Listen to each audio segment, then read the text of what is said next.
Hello everybody and welcome to the Quilter's Apothecary. Today you're about to watch a video that is part of our Patreon channel, and it is in our series Toot Time. And what Toot Time is are long tutorials with tons of content about how to do very specific and special designs. So what we like to do is to release about one out of every 10 or 12 here on YouTube. So if you like this bite, head over to Patreon and subscribe. I hope to see you there. Have a wonderful day and enjoy the video.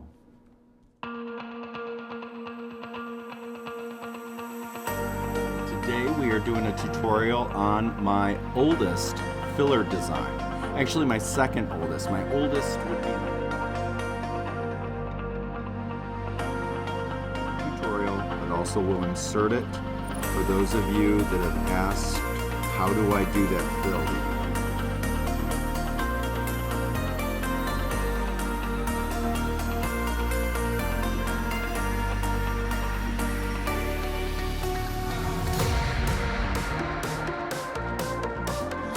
Hello everybody and welcome to the Quilter's Apothecary. Today we are doing a tutorial on my oldest filler design. Actually my second oldest. My oldest would be my basic swirl, and this one would be my second oldest, which is based on my original Flurry of Angels feather design as I used years ago as a filler. So with this one we're actually going to add some swirls to a hook feather and make it this wonderful filler. So let's head down to the paper and let's see how it's drawn out, and then we'll go to the machine and we will quilt it out. Okay, so let's begin this tutorial with going over the actual hook feather first. So with the hook feather, I start with a question mark shape that starts from the bottom up. I come up, I go into my hook, I spiral in about 1.5 times, but you can go as many times in and out as you want. After you practice it, you'll get comfortable with the look that works for you. And you can backtrack or double spine like I'm doing right now, all the way out, come back down to the bottom, and once I get to the bottom, I'm going to feather around the back of the head of the hook. When I do a hook of any shape, I always consider this as the back of the head and this as the forehead, this is the eye, this is the top of the head. So once I get my hook in shape, I'm going to go ahead and I'm going to feather around and into the spiral portion of the hook. Come out, and you can use any type of feathers you want to do. I am using the humpback or my swirl back feather. Swirl back, backtrack the top, come around and do a next frond. Swing away and back, backtrack the top, curve around and in, and really stretch those feathers out. The whole point is to make these beautiful long flowing feathers. Swing away and back, backtrack the top, come around and down, swing away and back, backtrack the top, come around and down. If you want to do traditional long arm feathers, remember we backtrack into the previous feather and come around. Backtrack into the previous feather and come around. Now we'll backtrack, now that you see the motion. Backtrack in. The best way to do good backtracking is to stop trying. If your backtracking is not perfect, don't sweat it. It will kick in eventually. Now I'm going to revert back to my favorites. Back, come around, swirl back, bump the top, scoop around. Now when I start to come around into the mouth of the hook, I shrink my feathers down to about the size that's going to fit right into this space. Swing away and back, backtrack the top and fill the space. Swing away and back, backtrack the top, stretch and fill the space. Back, bump, around and fill. Back, bump, around and fill, back, bump, around and fill, back, bump, around and fill, back, bump, around and fill, back, bump, around and fill. Now, once I get to this tip, back, bump, come around into the tip.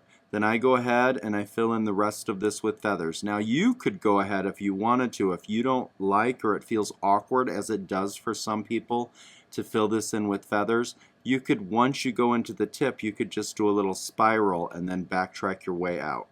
But I'm going to go ahead and just throw a few more feathers right in there, and now I'm going to backtrack my way out.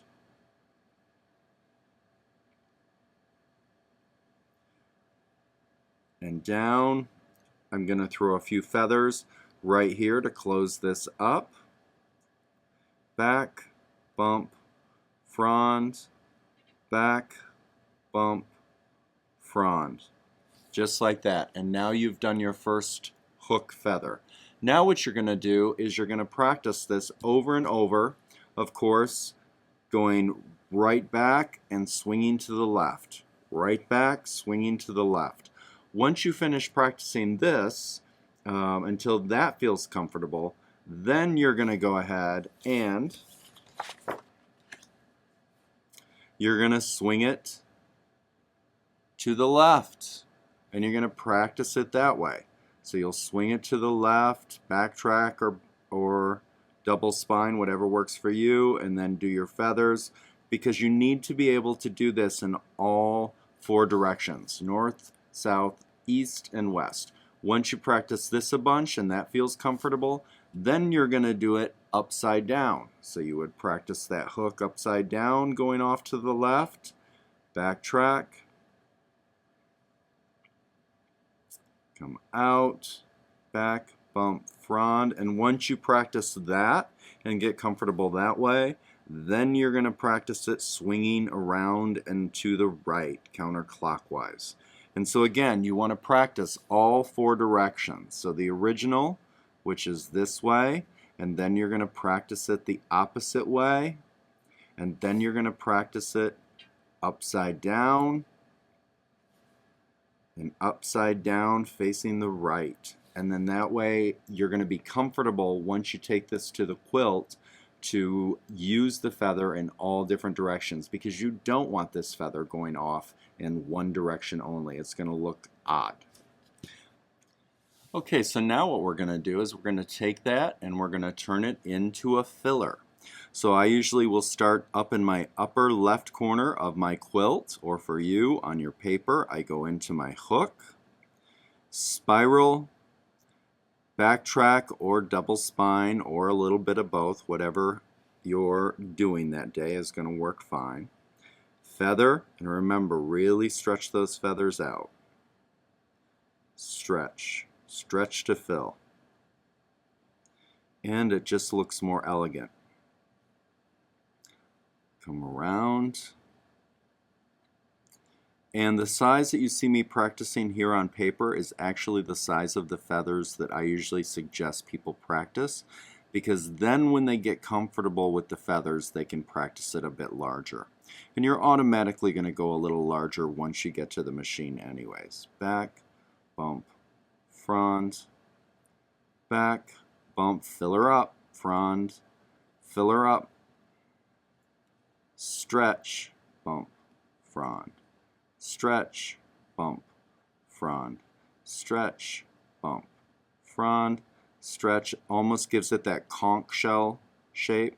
Bump, frond, stretch, bump, frond. I'm going to go ahead and simply do a spiral there. Come around and down. Throw in a few feathers. Bump, frond, go smaller. Bump, frond. I'm going to backtrack down. Now what I'm going to do is I'm simply going to come out between two of the fronds, and I'm going to start to echo.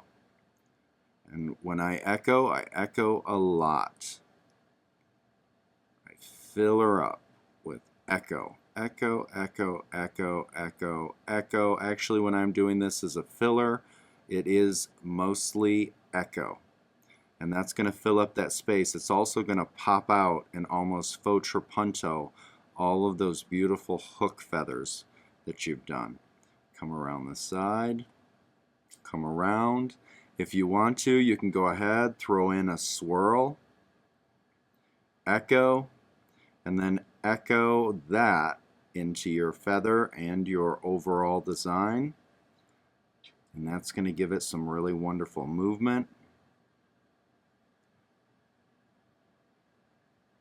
Swirl, echo. And remember, I have that tutorial up for the basic swirl on YouTube. Come around, and again, I keep filling with echoes. Now, as I move my way across the area that I'm doing fill in, the one thing that I want you to know is that I'll use this as a basic edge-to-edge filler, but I'll also use it as a micro filler. So when I'm doing this, either way, I want to make sure to flip my hook opposite ways as I'm moving across the quilt. So I went counterclockwise here, so my next hook is going to go clockwise. Swirl, backtrack, or double spine, whatever works for you. And now I'm going to go ahead and put my feathers in, stretch them out. Stretch them out. I got an oddball shape, so I'll do a double bump feather to fill in that space so I don't have to go back there. And remember, you can also just do double bump feathers if you want to do the shape in general. You know, if that's the feather you want to use, then that's the feather you want to use. Sometimes the square feather or the double bump is just a nice feather to use. Gives it a more leafy, more organic feel. So now I'm working my way around the hook just like we do when we practice the hook. Come around. I'm going to go right into the mouth, and remember, I'm going to stretch that out to fill. Stretch it out to fill. Stretch, bump. Stretch, bump, frond. Back, bump, frond. Swirl back, bump, frond. Swirl back, bump, frond.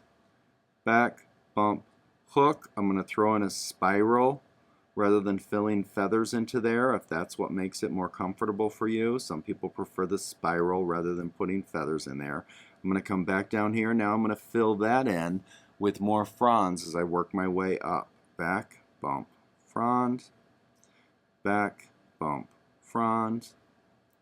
Back, bump, frond. Back, bump, frond. I'm going to come down, come out between those fronds, and now I'm going to echo this into what I already have. And this is how you're going to work across the space that you are filling up, whether it be an edge to edge or whether it be micro work.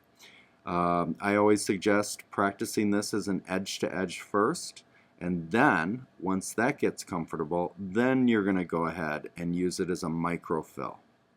And actually, we're going to be inserting this little sample into some Quilts Along videos so that way you see how to do it. So it's going to be used, of course, as a standalone tutorial, but also we'll insert it for those of you that have asked, how do I do that fill that you keep doing on some of those areas?